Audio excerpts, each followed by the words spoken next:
Item ಯಾವುದೇ ಇರಲಿ try ಮಾಡಿ ಆಚಿ ಚಿಕನ್ ಮಸಾಲಾ. ಆಚಿ ಚಿಕನ್ ಮಸಾಲಾ. ಸರ್, ಮಂಡ್ಯದ ಪುಟ್ಟ ಹಳ್ಳಿ ನಾಗತಿಹಳ್ಳಿ, ಅಲ್ಲಿ ಇದ್ದಂತಹ ಪುಟ್ಟ ಹುಡುಗನಿಗೆ 8ನೇ ತರಗತಿಯಲ್ಲಿರುವಾಗಲೇ ಆಸೆ, ಅವಾಗಲೇ ಬರವಣಿಗೆ. ಸರ್, ಆ ಆಸೆ ಮೂಡಿದ್ದು ಹೇಗೆ, ಯಾಕೆ? ಆ ಹುಡುಗ ಕಂಪ್ಲೀಟ್ ಅದಕ್ಕೆ 2 ಮುಖ್ಯ ಕಾರಣ ಅನಿಸುತ್ತೆ ನಾನು ಹಿಂದೆ ನೋಡಿದಾಗ. ಒಂದು ಅಪ್ಪ ಅಮ್ಮ, ಯಾಕೆಂದರೆ ಇಬ್ಬರು ಟೀಚರ್ ಆಗಿದ್ರು. ಆಮೇಲೆ ಅಮ್ಮ ಆ ಕೆಲಸನ ಬಿಡಿಸ್ಬಿಟ್ಟು ಪಾಪ ಅವ್ರನ್ನ ಕೃಷಿಗೆ ಹಾಕಿಬಿಟ್ರು ಅಪ್ಪ. ಬಟ್ ಇಬ್ಬರು ಅಕ್ಷರ ಪ್ರಪಂಚದವರು.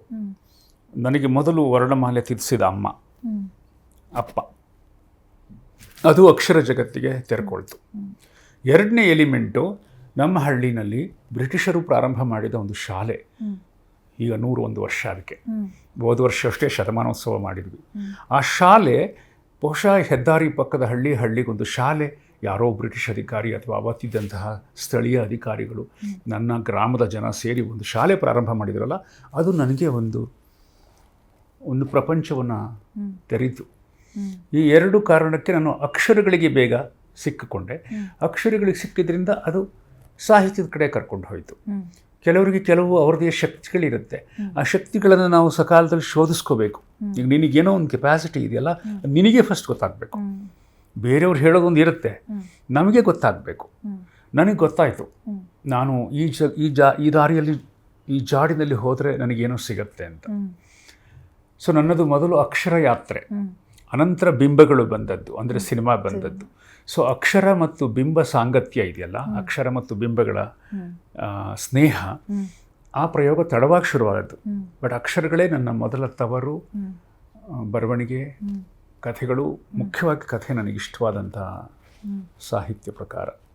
ನಾನು ತುಂಬ ಎಂಜಾಯ್ ಮಾಡಿದ್ದೀನಿ ಕಥೆ ಬರೆಯೋದನ್ನು. ಕಥೆ ಓದುಗರು, ಕಥೆಯ ಓದುಗರ ಪ್ರವಾಹದೋಪಾದಿಯ ಅಭಿಮಾನ, ಪತ್ರಗಳು. I really enjoyed as A story teller, story writer. Super sir, ಈಗ ಕೂತ್ಕೊಂಡು ನೋಡುವಾಗ ಅಲ್ಲಿಂದ ಶುರುವಾದ ಜರ್ನಿ ಇವತ್ತು ಇಲ್ಲಿದೆ, ಇಲ್ಲಿ ಇವತ್ತು ಮಾತಾಡ್ತಾ ಇದ್ದೀವಿ. ಐ ಥಿಂಕ್ ನೀವು ಬರವಣಿಗೆ ಶುರು ಮಾಡಿದಾಗ ಅಥವಾ ಸಿನಿಮಾಗಳು ಶುರು ಮಾಡಿದಾಗ ನಾವು ಹುಟ್ಲೇ ಇಲ್ಲ. ಇವತ್ತು ನಮಗೊಂದು ಅವಕಾಶ ಸಿಕ್ಕಿದೆ, ನಿಮ್ಮಂಥ ಇಷ್ಟು ಸಾಧನೆ ಮಾಡಿರುವಂಥ ಸಾಧಕನನ್ನು ಮಾತನಾಡಿಸುವಂಥ ಒಂದು ಅವಕಾಶ. ಈಗ ಇಲ್ಲಿ ಕೂತು ಯೋಚನೆ ಮಾಡುವಾಗ ಏನೆಲ್ಲ ನೆನಪಿಗೆ ಬರುತ್ತೆ ಸರ್ ನಿಮ್ಗೆ? ಸುಮ್ಮನೆ ಕೂತ್ಕೊಂಡಿದ್ದೀರಾ, ಇದು ನಾನು ಹೇಳ್ಕೊಬೇಕು, ಈ ಮಾತುಗಳು ಯುವ ಪ್ರತಿಭೆಗಳಿಗೆ ಅಥವಾ ಯುವಕರಿಗೆ ಸ್ಫೂರ್ತಿ ಆಗಬಹುದು, ನಾನು ಹೇಳ್ತೀನಿ ಅಂತಂದರೆ ಏನು ಹೇಳೋದಕ್ಕೆ ಇಷ್ಟಪಡ್ತೀರಿ ಸರ್? ಏನೇನು ನೆನಪು? ನನಗೆ ಮೊದಲನೇದಾಗಿ ಉಪದೇಶಾತ್ಮಕವಾಗಿ ಮಾತಾಡೋದು ಕಷ್ಟ. Preaching is not good and it's not worth also. ಯಾಕೆಂದರೆ ಇವತ್ತಿನ ಜಗತ್ತಿಗೆ ಯಾವ ಉಪದೇಶವನ್ನು ಕೇಳಿಸ್ಕೊಳ್ಳೋ ಸಹನೆ ಇಲ್ಲ, ತಾಳ್ಮೆ ಇಲ್ಲ. ಹೂ ಕೇರ್ಸ್ ಅಂತಾರೆ. ನಾನು ಒಂದು ಸ್ಕೂಲನ್ನು ನಡೆಸ್ತಾ ಇದ್ದೀನಿ, ಸಿನಿಮಾ ಶಾಲೆನ. ಅದರಿಂದ ನನಗೆ ಚೆನ್ನಾಗಿ ಗೊತ್ತಾಗುತ್ತೆ. ಇದಲ್ಲದೆ ನಾನು ಬೇರೆ ಬೇರೆ ಕಡೆ ಪಾಠ ಮಾಡೋಕ್ಕೆ ಹೋಗ್ತಿರ್ತೀನಿ. ಆದರೆ ಕಿರಿಯರಿಗೆ ಕಿವಿ ಮಾತು ಅಂತ ಹಂಚ್ಕೋಬೋದಷ್ಟೇ. ಕಿವಿ ಮಾತು ಅಂತ ನಾನು ಹಂಚ್ಕೊಳ್ಳುವಾಗ ನಾನು ಅತ್ಯಂತ ವಿನಯದಿಂದ ಹೇಳಲಿಕ್ಕೆ ಇಷ್ಟಪಡ್ತೇನೆ. ಯಾಕೆಂದರೆ ನಾನು ವಿದ್ಯಾರ್ಥಿನೇ. ನನಗೇನೇ ದೊಡ್ಡ ದೊಡ್ಡ ಪಠ್ಯಗಳನ್ನು ನೀವು ಕೊಟ್ಟರು ಕೂಡ ನನ್ನ ಒಳಗೆ ಗೊತ್ತು, I am a student of life, I am a student of cinema ಅಂತ. ಆ ದೃಷ್ಟಿಯಿಂದ ನಾನು ಯಾವಾಗಲೂ ನನ್ನ ಕಿರಿಯ ಮಿತ್ರರಿಗೆ ಹೇಳೋದು, try to understand yourself. ನಿಮ್ಮನ್ನು ನೀವು ಚೆನ್ನಾಗಿ ಅರ್ಥ ಮಾಡಿಕೊಳ್ಳಿ. ಆಮೇಲೆ ನಿಮಗೆ ಒಂದು ಶಕ್ತಿ ಇರುತ್ತೆ. ನಿಸರ್ಗ ಪ್ರತಿಯೊಬ್ಬರಿಗೂ ಒಂದಲ್ಲ ಒಂದು ಶಕ್ತಿಯನ್ನು ಕೊಟ್ಟಿರುತ್ತೆ.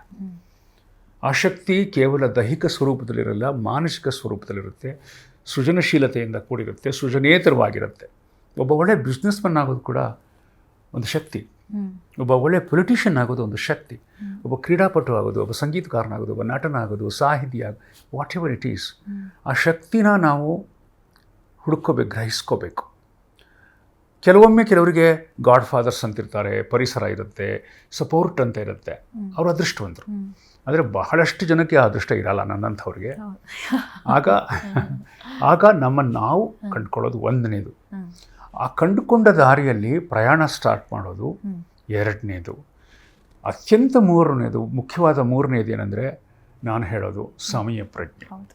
ಸಮಯ ಪ್ರಜ್ಞೆ ಇಲ್ಲದೇ ಇದ್ದರೆ ನಾವು ಏನನ್ನೂ ಅಚೀವ್ ಮಾಡೋಕ್ಕಾಗಲ್ಲ. ನಮ್ಮ ದೇಶದಲ್ಲಿ ದುರ್ದೈವವಶಾತ್ ನಮ್ಮ ಮುಂದೆ ಇರುವ ನಾಯಕರು, ಎಲ್ಲ ಥರದ ನಾಯಕರು, ಪೊಲಿಟಿಕಲ್ ಲೀಡರ್ಸ್, ಕಲ್ಚರಲ್ ಲೀಡರ್ಸ್, ಯಾರು ಸಮಯನ ಪಾಲನೆ ಮಾಡಲ್ಲ. ಮತ್ತು ಅದರ ಬಗ್ಗೆ ನಾಚಿಕೆ, ಒಂದು ಚಿಕ್ಕ ಗಿಲ್ಟ್ ಕೂಡ ಇರಲ್ಲ. 1 ಗಂಟೆ ತಡವಾಗಿ ಕಾರ್ಯಕ್ರಮಕ್ಕೆ ಬಂದ ಮನುಷ್ಯನಿಗೆ ಒಂದು ಸಣ್ಣ ಅಪರಾಧಿ ಪ್ರಜ್ಞೆ ಇರಬೇಕು. ನಾನು ನೋಡ್ತೀನಿ, ನನಗೆ ಒಂದೆರಡು ಕಡೆ ದೊಡ್ಡ ದೊಡ್ಡ ಸಚಿವರು ಬರೋ ತಡವಾಗಿದ್ದರಿಂದ ನಾನು ಕಾರ್ಯಕ್ರಮದಿಂದ ಬಂದುಬಿಟ್ಟಿದ್ದೀನಿ. ಅದು ನಾನು ಇರೋಕ್ಕಾಗಲ್ಲ. ಅವ್ರು ಬೇಜಾರು ಮಾಡಿಕೊಂಡ್ರು ಕಾರ್ಯಕ್ರಮ.